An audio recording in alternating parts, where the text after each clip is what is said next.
पूर्व राष्ट्रपति एपीजे अब्दुल कलाम एक महान वैज्ञानिक और प्रेरणादायक नेता तो थे ही, एक व्यक्ति के तौर पर भी लोग उन्हें काफ़ी पसंद करते थे।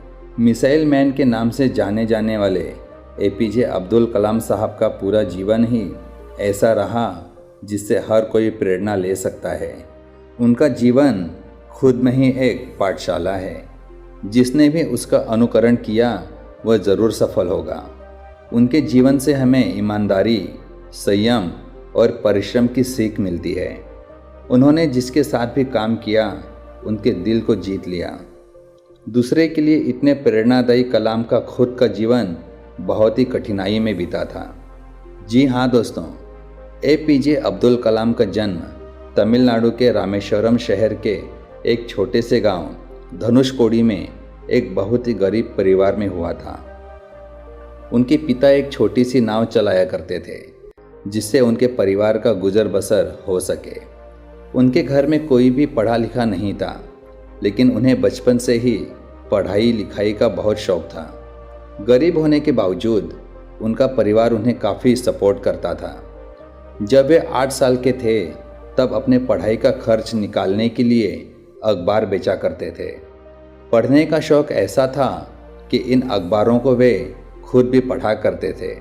एपीजे अब्दुल कलाम के एरोस्पेस टेक्नोलॉजी में आने के पीछे उनके 5वीं क्लास के टीचर सुब्रमण्यम अय्यर हैं। एक बार कलाम से उनकी टीचर ने पूछा कि चिड़िया कैसे उड़ती है, तो क्लास का कोई छात्र इसका उत्तर नहीं दे पाया। टीचर अगले दिन सभी बच्चों को समुद्र के किनारे ले गए जहाँ कई पक्षी उड़ रहे थे। कुछ समुद्र में उतर रहे थे तो कुछ किनारे पर बैठे थे। वहाँ एपीजे अब्दुल कलाम की टीचर ने उन्हें पक्षी के उड़ने के पीछे के कारण को समझाया, साथ ही पक्षियों के शरीर की बनावट को भी विस्तार पूर्वक बताया। टीचर के द्वारा समझाई गई ये बात कलाम के अंदर इस कदर समा गई कि उन्होंने तय कर लिया कि वो उड़ान की दिशा में अपना करियर बनाएंगे। मुझे हमेशा महसूस होने लगा कि मैं रामेश्वरम के समुद्र तट पर हूँ और उस दिन की घटना ने मुझे ज़िंदगी का लक्ष्य निर्धारित करने की प्रेरणा दी।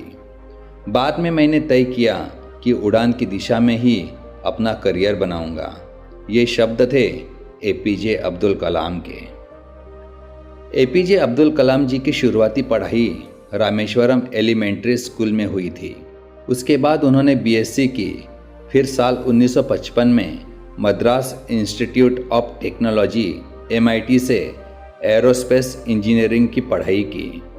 कॉलेज खत्म होने के बाद जब एपीजे अब्दुल कलाम जी ने इंडियन आर्म फोर्स में फाइटर पायलट की पोस्ट के लिए अप्लाई किया, उस समय वहाँ सिर्फ 8 सीट खाली थीं। यहाँ उनका 9वां नंबर आया और वह आर्म फोर्सेस के लिए सिलेक्ट नहीं हो पाए।